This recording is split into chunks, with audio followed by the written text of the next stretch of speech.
ये morphology of plant में इसका जो जो भाग बचा हुआ है उसको हम देखते हैं बहुत ही इंटरेस्टिंग से, और बहुत आज मजा आने वाला है क्योंकि जो इसका दो भाग बचा हुआ है फल फूल पत्ती, उसको देखते हैं इंपॉर्टेंट सिर्फ, जो कि बहुत अच्छा होगा। तो हम पहला देखते हैं पुष्प।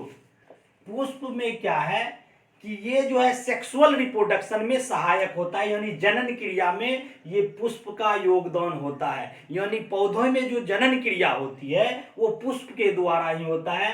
तो ये फ्लावर जो हम देखते हैं, ये फ्लावर कैसे बनता है, तो कंपटीशन में आता है कि पुष्प जो है पररोह का रूपांतरण है। पररोह, ये याद रखिए, पुष्प जो है आपका पररोह का रूपांतरण है। ये पररोह क्या है, सूट, सूट इसका रूपांतरण है, ये आपका कंपटीशन में आता है। अब आप इसमें क्या देखेंगे, हम वन बाय वन अब दिखाते हैं और बताते हैं। पहला पेडिकल, आप देखिए ये जो फूल का ये भाग है डंठल, जिसको बोलते हैं डंठल, ये पेडिकल होता है। पेडिकल, पेडिकल मीन्स वृंत, याद रखिए। वैसे ये इंपॉर्टेंट पेडिकल नहीं है, ये डंठल हुआ। लेकिन इसी के बाद जो होता है ये थैलेमस। थैलेमस, थैलेमस से क्या क्वेश्चन आता है कि ये जो फूल का नीचे वाला भाग सारा वजन इसी पे रहता है, यानी थैलेमस ही इसी पे, जो कैलिक्स, कोरोला, एंड्रोसियम, जाइनोसियम अभी बताएंगे, ये इसी पर होता है। अब देखिए इसमें ये जो फूल का ये भाग हुआ ये ग्रीन कलर का होता है जो लटका हुआ रहता है, इसको हम बोलते हैं केलिक्स। केलिक्स, केलिक्स मतलब होता है बाह्य दलपुंज। बाह्य दलपुंज यानी फूल का सबसे बाहरी भाग जो होता है यह बाह्य दलपुंज होता है। तो इसका काम क्या है बाह्य दलपुंज का, कि ये जो होता है पौधे का ये ग्रीन भाग, यहाँ इससे ये ग्रीन, जब ये जहां की आप जानते हैं क्लोरोफिल होगा, वो पौधे का खाना बनाने में सहायक होता है। तो ये हरा कलर का होता है, आप देखते होंगे ये जो झुलता है फूल में नीचे, ये ग्रीन कलर का, तो ये भोजन इसका यहां से बनता है फूल का। आप और ये देखिए ये हुआ बीजांड, ये बीजांड हुआ फूल में, और ये जो आप झूलने वाला देख रहे हैं ग्रीन कलर का, इसी को हम बोलते हैं बाह्य दलपुंज, ये हरे रंग का होता है। अब फूलों को जो आकर्षित करता है वो होता है दलपुंज। दलपुंज को बोलते हैं कोरोल्ला। ये आप ऐसे देखते होंगे, इसमें ये जो है ये आपका यही है आपका कोरोल्ला। कोरोल्ला को बोलेंगे दलपुंज। दलपुंज ये क्या है, रंगीन होता है। इसका क्वेश्चन आता है कि फ्लावर में कीटों को आकर्षित कौन करता है, तो यही कोरोल्ला दलपुंज। तो ये फूल जो होता है इसी में आकर्षित करता है ये फूल कीटों को। तो कीट जो आता है कहाँ आता है उसको हम देखेंगे। अब देखिए ये फूल का ये भाग हो गया, तो ये ऊपर स्टिग्मा हुआ, स्टिग्मा, और यही पूरा जो भाग है वो महिला जननांग, यानी पुरुष जननांग और मादा जननांग दो आता है। तो ये मादा जननांग ये पुरुष का भाग है, और यही जो आपका स्टिग्मा है इसी पे परागण की क्रिया होती है, जो अभी हम बताने वाले हैं। तो ये फ्लावर हम थोड़ा देख लेते हैं कि फ्लावर का थोड़ा डिजाइन हो जाए अच्छा, तब आपको मजा आ जाएगा कि चलिए अब थोड़ा लग रहा है कि ये फूल बन गया। अब देखिए ये फ्लावर जो हो गया, इसमें हमने काइलेक्स और कोरोल्ला बता दिए, ये हरे रंग का होता है काइलेक्स जो ये लटकता हुआ, और ये कोरोल्ला जो आपको बताए ये रंगीन होता है, और यही जो है बुलाता है कीट पतंगों को। ये रंगीन होता है और कीट पतंगों को यही बुलाता है, ठीक है। अब इसमें दो चीज आता है, पुमंग और जयांग, जो बहुत इंपॉर्टेंट फ्लावर के लिए होता है, क्योंकि सेक्सुअल रिप्रोडक्शन में इन दोनों का पुमंग और जयांग याद रखिए, पुमंग और जयांग। अब इसमें याद क्या करना है, पुमंग, पुमंग जो पू बोलते हैं, पू मीन्स पुरुष भी होता है, इसीलिए इस पुमंग को पुरुष जनन अंग बोलते हैं। पू पू देखिए है ना, ये एंड्रोसियम है, एंड्रोसियम याद रखिए। परीक्षा में ये आता है कई बार कि पौधे में जो पुरुष जनन अंग कौन है, तो यही पू पुरुष, एंड्रोसियम याद रहेगा। ये जयांग जो है, जयांग ये मादा जनन अंग है, जाइनोसियम, ठीक है, ये पुरुष है ना। अब कहिए कि ये पुमंग और ये मादा जनी, तो जयांग ये वाला भाग पूरा जो हो गया ये जयांग हो गया, और पुमंग में जो है ये भाग कार्य करता है, ये तो ये जो पूरा भाग हुआ ये हो गया पुमंग पुरुष का ये पूरा भाग। लेकिन अब परागकण परागकोश इस चीज को जानना है, तो ये देखिए ये ऊपर में जो ये गोल है यही है परागकोश के ऊपर का परागकण। ये जो परागकोश है, परागकोश,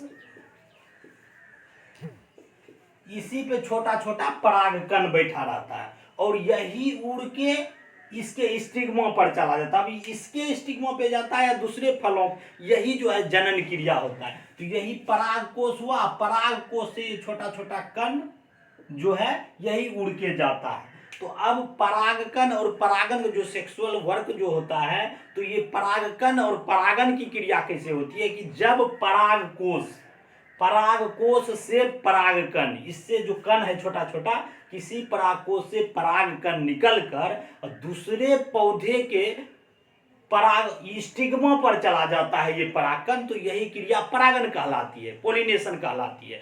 तो ये जो क्रिया, समझे या नहीं, इसको हम बढ़िया से समझा देते हैं क्योंकि बहुत इंपॉर्टेंट है। ये परागकोश से जो ये कण है ये उड़ के दूसरे फूल के या इसी के फूल के स्टिग्मा पर, ये स्टिग्मा है और यहीं से होता है जनन क्रिया, इस पर जब चल जाती है तो इसी को हम कहते हैं परागन की क्रिया।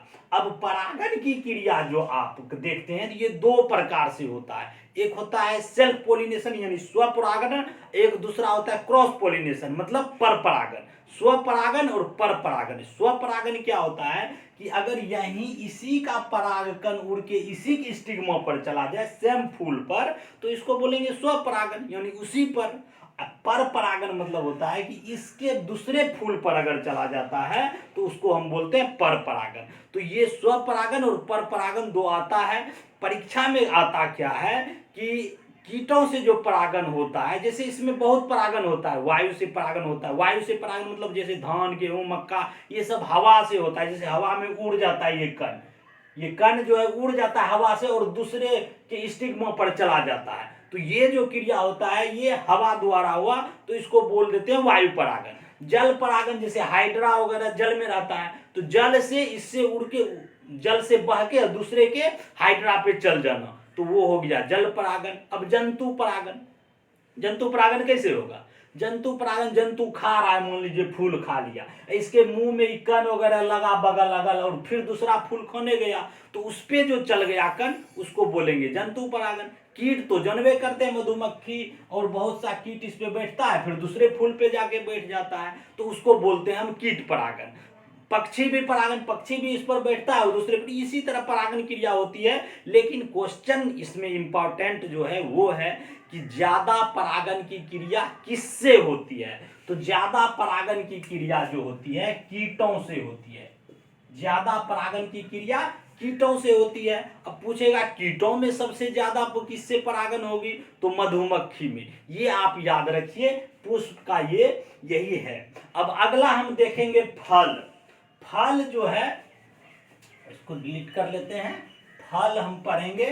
फल में क्या है कि फल का अध्ययन हम किससे करते हैं ये तो पता होगा, पोमोलॉजी। पोमोलॉजी जो होता है वो फल का अध्ययन होता है। एक होता है morphology, morphology and pomology. Pomology English में लिख देते हैं पोमोलॉजी, पोमोलॉजी एंड मार्फोलॉजी। ये दोनों जो है आपका फलों का अध्ययन में सहायक है। पोमोलॉजी एंड मार्फोलॉजी दोनों याद रखिए, क्योंकि कंपटीशन में ऐसा अध्ययन के बारे में तो हर चीज का आ जाता है, तो पोमोलॉजी एंड मार्फोलॉजी हो जाए। अब देखिए फल, फल जो होता है, फल और बीज, इसमें दो क्वेश्चन आता है कि फल का निर्माण ओवरी से होता है और बीज का निर्माण ओव्यूल से। ओवरी क्या होता है? अंडाशय, यानी अंडाशय से फल का निर्माण, और ओव्यूल और बीजांड जिसको बोलते हैं उससे बीज, बीजांड से बीज का निर्माण। ये कंपटीशन में क्वेश्चन आता है, याद रखिए। फल का निर्माण ओवरी, फल का निर्माण ओवरी से, और बीज का निर्माण ओव्यूल से, ओव्यूल। ठीक है, ये ओवरी एंड ओव्यूल, ये याद रखिए, इंपॉर्टेंट है। लेकिन फल से जो कई इंपॉर्टेंट क्वेश्चन आता है उसको हम क्या देखते हैं, जैसे फल में होता है एक नट फल, नट देखें ना, नट छोटा छोटा, जैसे सिंघाड़ा हुआ, सिंघाड़ा एंड लीची, ये हो गया आपका नट फल। नट याद रखिए छोटा छोटा होता है, उसी गोल गोल, तो वही नट फल हो गया, सिंघाड़ा एंड लीची। दूसरा है बेरी फल।